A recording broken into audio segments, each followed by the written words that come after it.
Radio Hindustan.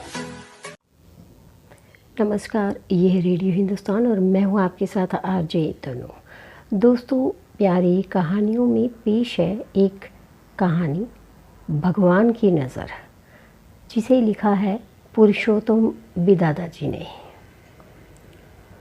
एक दिन सुबह सुबह दरवाजे की घंटी बजी।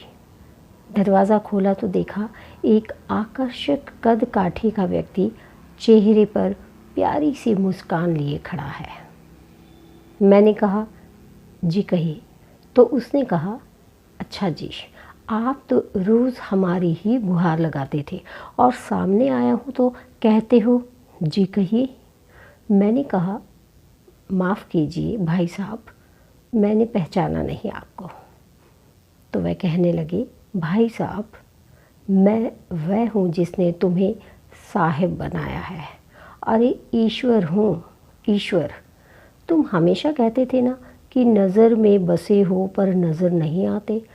लो आ गया, अब आज पूरे दिन तुम्हारे साथ ही रहूँगा। मैंने चिढ़ते हुए कहा, ये क्या मजाक है? अरे मजाक नहीं है, सच है। सिर्फ तुम्हें ही नज़र आऊँगा, तुम्हारे सिवा कोई देख सुन नहीं पाएगा मुझे। कुछ कहता इसके पहले पीछे से माँ आ गई। अकेला खड़ा खड़ा क्या कर रहा है? यहाँ चाय तैयार है, चल आजा अंदर। अब उनकी बातों पे थोड़ा बहुत यकीन होने लगा था और मन में थोड़ा सा डर भी था। मैं जाकर सोफे पर बैठा ही था तो बगल में वह आकर बैठ गए। चाय आते ही जैसे ही पहला घूंट पिया, मैं गुस्से से चिल्लाया, अरे माँ, ये हर रोज़ इतनी चीनी। इतना कहते ही ध्यान आया कि अगर ये सचमुच में ईश्वर है तो इन्हें कतई पसंद नहीं आएगा कि कोई अपनी माँ पर गुस्सा करे। अपने मन को शांत किया और समझा भी दिया कि भाई, तुम किसी की नज़र में हो आज, ज़रा ध्यान से। बस फिर मैं जहाँ जहाँ वह मेरे पीछे पीछे पूरे घर में।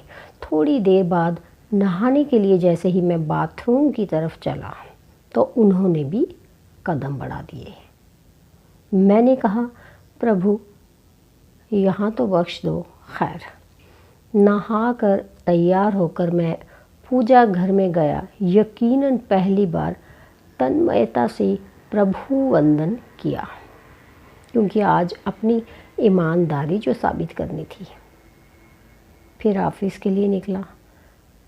अपनी कार में बैठा तो देखा बगल में महाशय पहले से ही बैठे हुए हैं।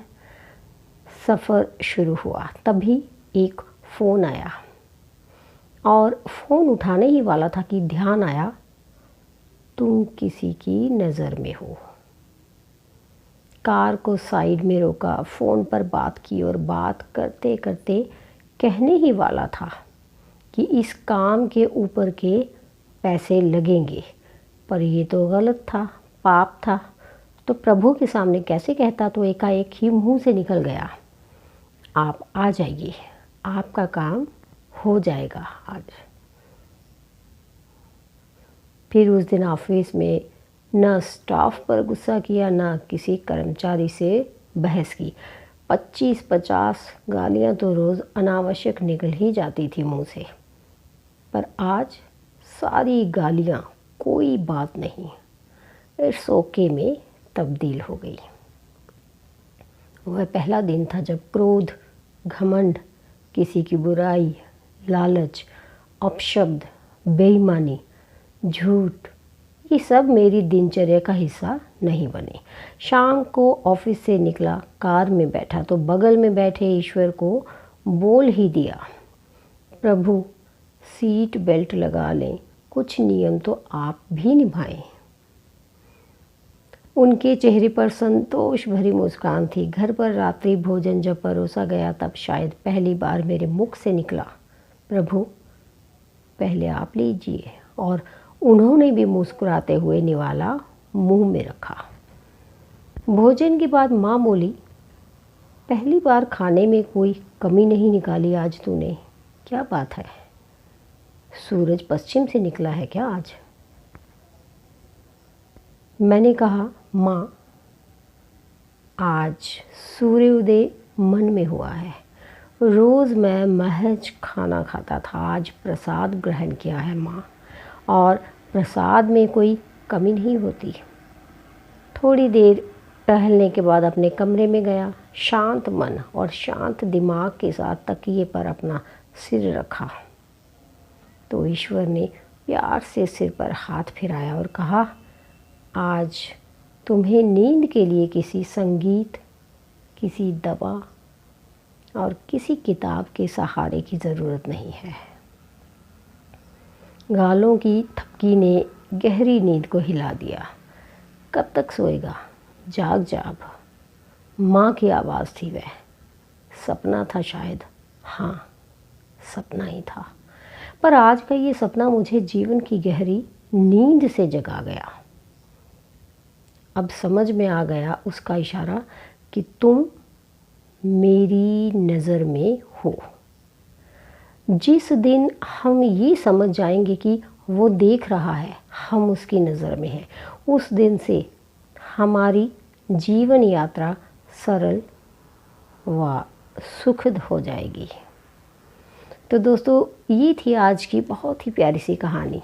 उम्मीद करती हूँ आप सबको ज़रूर पसंद आएगी। तो मुझे दीजिए अनुमति, फिर मिलती हूँ। तब तक यूं ही हंसते मुस्कुराते रहिए और अपना और अपने परिवार का ख़ास ख्याल रखिए। धन्यवाद। Radio Hindustan.